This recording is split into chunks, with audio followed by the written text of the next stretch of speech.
हिंदुस्तान की राजनीति में अदानी आज सबसे बड़ा मुद्दा बना हुआ है और अदानी के खिलाफ एक अमेरिकी संस्थान हिंडनबर्ग की जो रिपोर्ट आई थी, उस रिपोर्ट को लेकर एक जॉइंट पार्लियामेंट्री कमेटी जेपीसी की मांग करते हुए विपक्ष की करीब 20 पार्टियों ने संसद को चलने नहीं दिया, या ऐसा भी कहा जा सकता है कि सरकार ने उनकी मांग नहीं मानी और सरकार ने संसद नहीं चलने दी।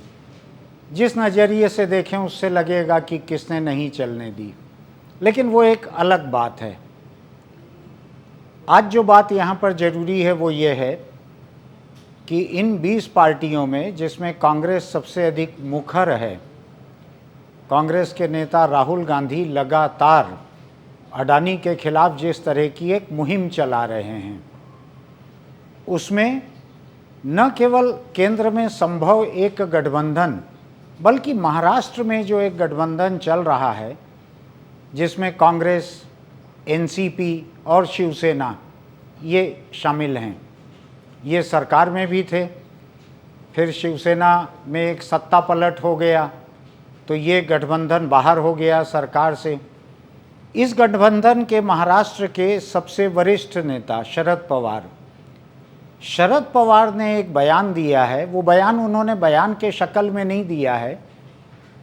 अडानी की मिल्कियत एनडीटीवी जो समाचार चैनल है, उसके मुखिया ने एक इंटरव्यू किया शरद पवार को, और उस इंटरव्यू में शरद पवार ने कहा कि वे अडानी के खिलाफ जेपीसी के हिमायती नहीं हैं।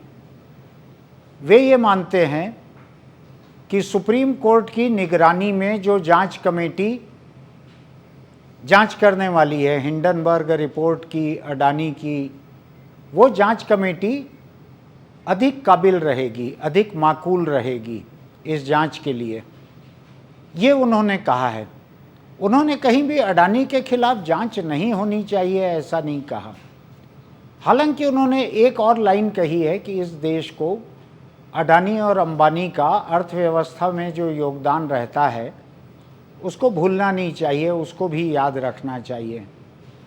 तो ये बात जाहिर है कि महाराष्ट्र के मुख्यमंत्री जो एक से ज़्यादा बार रहे हों या केंद्रीय मंत्री रहे हों ताकतवर, महाराष्ट्र में जिनकी पार्टी एनसीपी लगातार सत्ता में शामिल रही हो या प्रमुख विपक्षी दलों में शामिल रही हो, ऐसे शरद पवार के देश के उद्योगपतियों से बड़े करीबी रिश्ते जग जाहिर हैं। न वो इसको छुपाते हैं, न ये ऐसे रिश्ते छुपने वाले हैं। ऐसे में सवाल ये उठता है कि शरद पवार ने ये बयान क्यों दिया। ये तो इंटरव्यू था, इस इंटरव्यू में सवाल तो उनसे सब तरह के पूछे जा सकते थे, जवाब देना तो उनके हाथ में था। तो उनका दिया हुआ ये जवाब विपक्ष की 20 पार्टियां जो कि जेपीसी की मांग कर रही हैं, उन पार्टियों के स्टैंड के ठीक खिलाफ चले गए शरद पवार। कांग्रेस ने अभी प्रेस कॉन्फ्रेंस की है आज, और कांग्रेस ने ये कहा है कि 20 पार्टियों में से 19 पार्टियां अभी भी जेपीसी पर अड़ी हुई हैं। अब शरद पवार के इस बयान को लेकर, उनकी इस बात को लेकर लोगों के मन में एक संदेह हो रहा है। संदेह ये हो रहा है कि क्या शरद पवार अडानी के खिलाफ या मोदी सरकार के खिलाफ जो विपक्ष का एक संयुक्त मोर्चा बना हुआ है, क्या उस मोर्चे को कमज़ोर करने की कोशिश कर रहे हैं, या उनकी कही हुई ये बात इस मोर्चे को कमज़ोर करेगी। ऐसी कई तरह की अटकलें लग रही है। अंबानी और अडानी इस देश में इतनी बड़ी आर्थिक ताकतें हैं कि कोई भी इनकी हिमायत करे तो उसके बारे में लोग तुरंत अटकलें लगाने लगते हैं कि इसमें डील क्या हुई होगी। हालांकि शरद पवार जितने ताकतवर हैं, उनके अपने जितने कारोबार हैं, तो मुझको ये नहीं लगता है कि किसी डील के तहत उनसे कोई बयान ऐसा दिलवाया जा सकता है। वो बड़े नेता हैं और पहले भी जिन गठबंधनों में वो रहे हैं, उन गठबंधनों के दूसरे दलों के स्टैंड से अलग, मैं खिलाफ भी नहीं कहूँगा, उनके स्टैंड से अलग स्टैंड लेते आए हैं शरद पवार, ये बहुत नई बात नहीं है। और मेरा ऐसा मानना है कि यूपीए में जो गठबंधन दल थे, कांग्रेस सहित, इन तमाम दलों में शरद पवार शायद सबसे वरिष्ठ नेता रह गए हैं आज। तो उनकी कही हुई बातों को अनदेखा नहीं करना चाहिए और उनकी कही हुई बातों में आनन फानन कोई साजिश नहीं देखना चाहिए। महाराष्ट्र में शरद पवार और कांग्रेस के साथ गठबंधन में जो शिवसेना है, उसके दूसरे नंबर के सबसे बड़े नेता संजय राउत ने ये साफ किया है आज कि इससे मोदी सरकार के खिलाफ, भाजपा के खिलाफ कोई मोर्चा कमजोर नहीं पड़ा है। महाराष्ट्र में भी ये गठबंधन पूरी तरह से मजबूत है। संजय राउत ने कहा है कि पवार साहब बहुत वरिष्ठ नेता हैं और उनकी राय पहले भी अलग रही है कई मुद्दों पर। तो लोकतंत्र में हर एक को हक है राय अलग रखने का। तो जिन लोगों को ये लग रहा है कि इससे विपक्ष का मोर्चा कमज़ोर हो रहा है, 2024 के चुनाव आने को हैं, उसके पहले अगर विपक्ष ऐसे छोटे छोटे मुद्दों पर आपस में उलझते रहेगा तो क्या होगा। मैंने महाराष्ट्र के कुछ बहुत सीनियर पत्रकारों से भी अभी फ़ोन पे बात की इस मुद्दे को समझने के लिए, कुछ मेरे दूसरे पत्रकार साथियों से भी बात की ताकि कोई बात मुझसे चूक न जाए। कुल मिला के मेरा नतीजा ये है कि शरद पवार ने जो एक अलग स्टैंड लिया है, जो लोगों को लग सकता है कि अडानी के पक्ष में है, लेकिन हकीकत ये है कि उन्होंने सुप्रीम कोर्ट की निगरानी वाली जांच कमेटी का पक्ष लिया है। आज ये समझने की ज़रूरत है कि जो भी जेपीसी अगर बनती है तो जो भी बनेगी, वो जेपीसी एक ऐसे संसद के सदस्यों को लेकर बनेगी जहां पर नरेंद्र मोदी का, भाजपा का इतना अपार बाहुबल है, उनके बहुत सारे सहयोगी दल भी हैं, तो जेपीसी उन्हीं के बीच से बनेगी। तो जेपीसी से किसी करिश्मे की उम्मीद कर लेना बड़ी ज़्यादती की बात होगी। दूसरी तरफ आज सुप्रीम कोर्ट अपने मौजूदा चीफ जस्टिस चंद्रचूड़ की अगुवाई में एक अच्छी साख वाला सुप्रीम कोर्ट है। चीफ जस्टिस के फैसले, उनके विचार कहीं से भी सरकार के एक विभाग की तरह काम नहीं कर रहे हैं।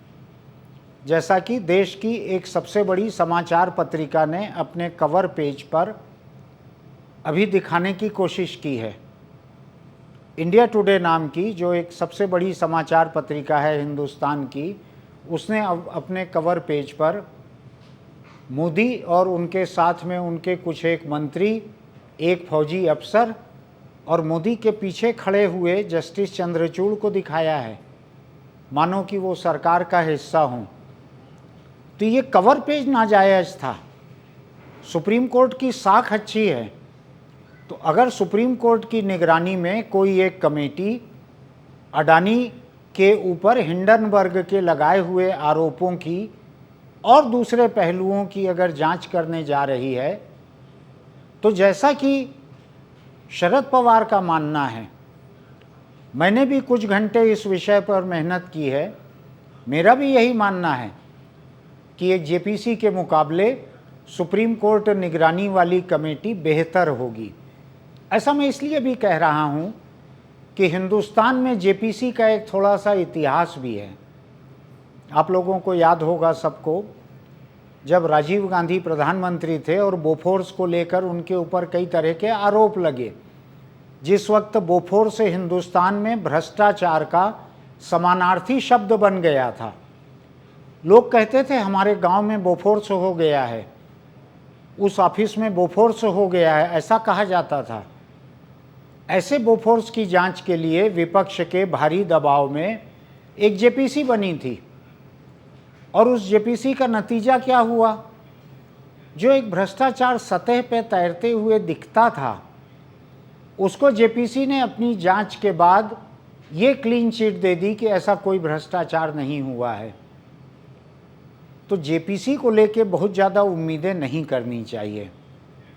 मैं यहाँ पे ये भी याद दिलाना चाहता हूँ कि कुछ ही साल पहले की बात है, यही संसद थी, इस संसद के कई सांसदों को कैमरे पे कैद किया गया था सवाल पूछने के लिए रिश्वत लेते हुए। याद होगा लोगों को अच्छे से, उसमें छत्तीसगढ़ के भी एक सांसद थे, प्रदीप गांधी। इन लोगों की सदस्यता खत्म हुई थी। तो संसद कोई पवित्र गाय की तरह बिल्कुल किसी भी प्रभाव से परे की संस्था हो, ऐसा मानना थोड़ी ज़्यादती होगी भारतीय लोकतंत्र के साथ। जिस तरह की पार्टियां हैं, जिस तरह के लोगों को हम चुनकर भेजते हैं, उसमें ऐसी खुशफहमी नहीं पालना चाहिए कि संसद की कोई जांच समिति किसी भी तरह के बाहरी प्रभाव से पूरी तरह मुक्त रहेगी। कम से कम मैं तो ऐसा नहीं मानता हूँ।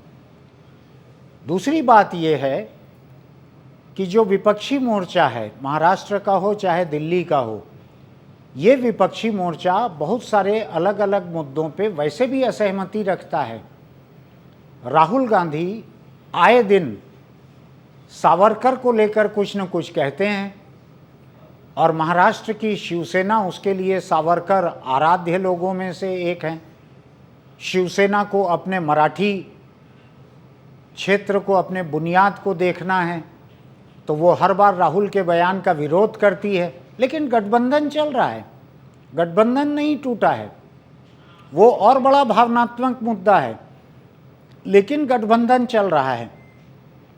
फिर एक बात ये समझने की ज़रूरत है कि जेपीसी के मुद्दे पे जो 20 पार्टियां एक साथ हैं, ये 20 पार्टियां 2024 के आम चुनाव का कोई विपक्षी गठबंधन नहीं बना रही हैं।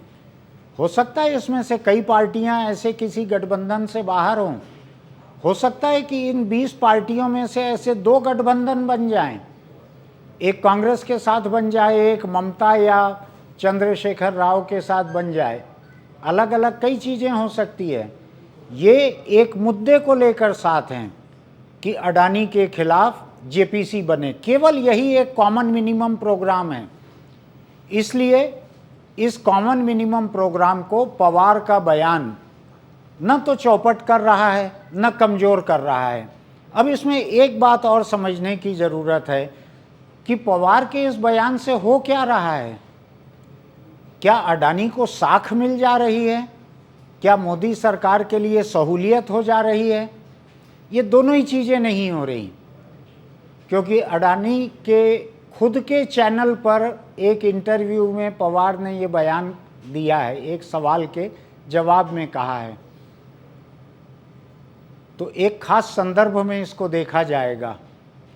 दूसरी बात यह है कि जो 20 दलों का एक मोर्चा अडानी के खिलाफ, मोदी सरकार के खिलाफ लोकसभा में, राज्यसभा में बना हुआ है, उन 20 दलों में से कोई पवार के साथ नहीं गया है कि 4 लोग पवार के साथ चले गए हों। अभी तक की 10 मिनट पहले तक की खबरें देखकर मैं आपके पास आ रहा हूं, तब तक पवार के साथ कोई नहीं गया है। तो कुल मिला के इससे साबित ये हो रहा है कि इससे जेपीसी की मांग करने वाला विपक्षी मोर्चा कमज़ोर नहीं हो रहा है। इससे जेपीसी के खिलाफ बयान देने वाले पवार अलग थलग पड़ते दिख रहे हैं। ये भी दिख रहा है कि 19 दल, अभी तक के मेरे देखे हुए समाचारों के मुताबिक 19 दल इस मुद्दे पर राहुल गांधी के साथ बने हुए हैं। कोई राहुल गांधी उनकी अगुवाई नहीं कर रहे हैं, लेकिन राहुल गांधी अडानी पर हमले में एक लीड ले रहे हैं और बाकी पार्टियां इस मुद्दे पर संसद में उनकी मांग के साथ खड़ी हैं। बस इतना ही है। वो कोई इनकी अनुयायी हो गई हों, ऐसा भी नहीं है। तो पवार के इस बयान को, उनकी कही हुई इस बात को, उनके इस जवाब को लेकर बहुत अधिक हड़बड़ाने की ज़रूरत नहीं है। पवार पहले भी ऐसा अलग स्टैंड लेते आए हैं। ये गठबंधन किन्हीं शर्तों पे बना हुआ गठबंधन नहीं है। इसके बीच में कोई इतना मजबूत तालमेल आज नहीं है। एक मुद्दे पर ये एक साथ हैं, उस एक मुद्दे पर पवार अकेले पड़ गए हैं और 19 लोग दूसरी तरफ हैं। तो पवार के बयान और उसके असर को इसी संदर्भ में देखने की ज़रूरत है, इसी रोशनी में देखने की ज़रूरत है। तो मैं आपके पास कल किसी और मुद्दे को लेकर, कल किसी और बात को लेकर आऊँगा और आपके सामने ही उसको समझने की कोशिश करूँगा कि मुझको मुद्दा क्या समझ पड़ रहा है, और उस समझ को आपके सामने रखूँगा यहाँ पर। तब तक के लिए नमस्कार।